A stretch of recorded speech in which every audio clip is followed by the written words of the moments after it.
مش كل حد حوالينا بيتمنى لنا الخير. هناك الحسود، هناك اللئيم، هناك الحاقد. للأسف حسن النوايا مش صفة عامة.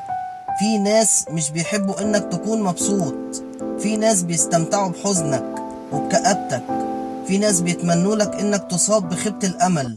حسبنا الله ونعم الوكيل فيهم. ما تندمش في يوم على جدعنتك مع اشكال وسخة، هي الكلاب كده، لا تهوهو لا تعضك. اللي بيعمل خير مع الناقص بيندم.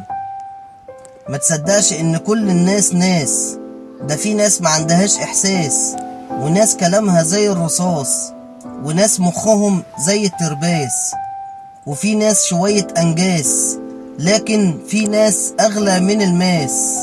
ناس يتحطوا على الراس، ناس دايما في خدمة الناس، وناس هم لينا كل الناس.